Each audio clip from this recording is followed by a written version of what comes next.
উত্তর ত্রিপুরার 56 নং ধর্মনগর বিধানসভা কেন্দ্রের উপনির্বাচন নিয়ে রাজনৈতিক মেরুকরণ দ্রুত বাড়ছে।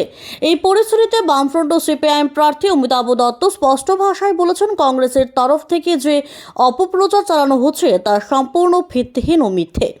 কিছু সূত্রের দাবি ছিল যে 26 তারিখ অমিতাভ দত্ত নিজের মনোনয়নপত্র প্রত্যাহার করবেন, কিন্তু প্রার্থী এই গুজবকে সরাসরি নাকচ করে বলেছেন এটি কংগ্রেসের ইচ্ছাকৃত বিভ্রান্তি ছড়ানোর কৌশল। তিনি দাবি করেন, লড়াইয়ের ময়দান ছেড়ে পালানো বা নিজের মনোনয়ন প্রত্যাহারের মতো কাজ করার কোনো ইচ্ছা নেই, বরং শেষ রক্তবিন্দু পর্যন্ত লড়াই করার প্রস্তুতি রয়েছেন। অমিতাভ দত্ত বলেন, অনেক বছর ধরে চলা অরাজকতা ও গায়ে কাটা দিয়ে চলা রাজনৈতিক হিংসার পরিবেশ থেকে মুক্তির দাবিতে এখন আসছে পরিবর্তনের সুর। গ্রামগঞ্জে ঘরে ঘরে পৌঁছে গণতান্ত্রিক অধিকার রক্ষা, শান্তি উন্নয়নের জন্য ভোট দেওয়ার আহ্বান জানিয়েছেন তিনি। তার কথায় সাধারণ মানুষ স্বতঃস্ফূর্তভাবে বামফ্রন্ট ও সিপিআইএমের পাশে দাঁড়িয়েছেন।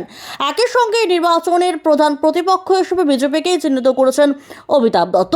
তিনি অভিযোগ করেন, বিজেপি সংবিধান মানে না এবং দেশের গণতন্ত্র বিপন্ন হচ্ছে বলে তাদের দাবি। তাই এই লড়াইকে তিনি আইনের শাসন ও মানুষের সাংবিধানিক অধিকার ফিরিয়ে আনার যুদ্ধ হিসেবে উপস্থাপন করেছেন। প্রার্থী বাছাই প্রসঙ্গে তিনি স্পষ্ট বোঝান, দলের আভ্যন্তরীণ গণতান্ত্রিক প্রক্রিয়া ও কনফারেন্স কমিটির সিদ্ধান্ত মেনেই তাকে এই লড়াইয়ের সেনাপতির দায়িত্ব দেওয়া হয়েছে। এখন পর্যবেক্ষক দৃষ্টিতে দেখার বিষয়, কংগ্রেসের ধরনের ভিত্তিহীন অপপ্রচার ও বিভ্রান্তির মাঝে যে পরিবর্তনের সুর বামফ্রন্ট উঠিয়েছে সেটি কতটা জোরালোভাবে ধর্মনগরের ভোট বাক্সে প্রতিফলিত হয়। Bureau report, news all Times. আজকে আপনাদের প্রচার নিয়ে একটু বলুন। আজকে আমরা বামফ্রন্ট প্রার্থীর সমর্থনে ব্যাপক অংশের জনগণের অংশগ্রহণকে সুনিশ্চিত করে বাড়ি বাড়ি জনগণের কাছে আমাদের বক্তব্য পৌঁছে দেওয়ার যে কর্মসূচি ছিল, অত্যন্ত সফলভাবেই কর্মসূচিটা আমরা সংগঠিত করতে পেরেছি এবং জনগণের কাছ থেকে আমরা দারুণ সাড়া পাচ্ছি। অভূতপূর্ব আত্মবিশ্বাস নিয়ে মানুষ কথা বলছেন যে তারা পরিবর্তন চাইছেন, তারা শান্তি চান। গত 8 বছর ধরে অশান্তির সাগরে তারা ডুবছে, সেখান থেকে তারা মুক্ত হতে চান। কাজে আমরা আত্মবিশ্বাসী যে এবারকার যে নির্বাচন অত্যন্ত গুরুত্বপূর্ণ নির্বাচন, এই নির্বাচনে বাম প্রার্থীর জয় সুনিশ্চিত। শুনলাম কংগ্রেসের প্রার্থীরা নাকি প্রচার করছেন বাড়ি বাড়ি, আপনি নাকি 26 তারিখে নমিনেশন উইথড্র করবেন, এই খবরটা কি সত্যি? আমি প্রার্থী হয়েছি আমাদের পার্টির সিদ্ধান্ত অনুযায়ী। বামফ্রন্ট কমিটি আমাদের সিদ্ধান্তে শিলমোহর দিয়েছেন। সেখান থেকে প্রার্থী পদ প্রত্যাহারের কোনো সিদ্ধান্ত তো পার্টি গ্রহণ করেননি বা বামফ্রন্ট গ্রহণ করেননি। এছাড়া আমি ভারতের কমিউনিস্ট পার্টি মার্ক্সবাদের একজন সদস্য। মতাদর্শগতভাবে আমি একজন বিপ্লবী। বিপ্লবীরা কখনো মাথা নত করে না, শির দ্বারা বাঁকা করে না, তারা মাথা উঁচু করে শির দ্বারা সোজা রেখে সামনের দিকে এগিয়ে যায় সমাজ পরিবর্তনের জন্য।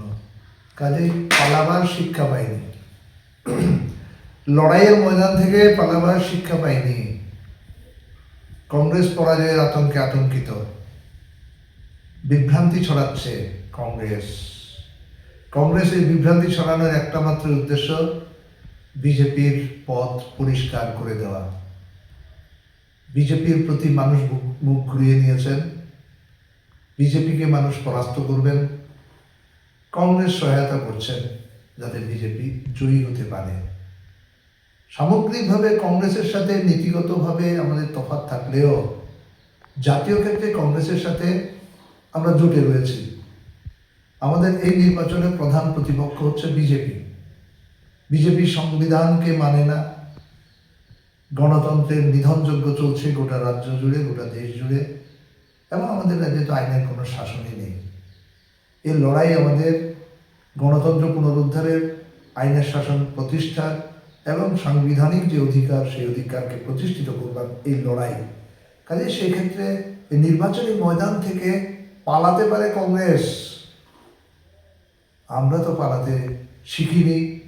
আমরা পালাবো না, লড়াই করব যতক্ষণ পর্যন্ত দেহে বিপ্লবী চেতনা রয়েছে। কাজে আপনি নিশ্চিন্ত থাকুন, এই লড়াইয়ে বিজেপির বিরুদ্ধে যে লড়াই, সেই লড়াইয়ে আমরা ধর্মনিরপেক্ষ, গণতান্ত্রিক, শান্তিকামী সমস্ত শক্তির কাছে আমরা আহ্বান রাখছি, তারাও যেন এই নির্বাচনে বামফ্রন্ট প্রার্থীর পক্ষে তাদের রায় ঘোষণা করেন। ধন্যবাদ।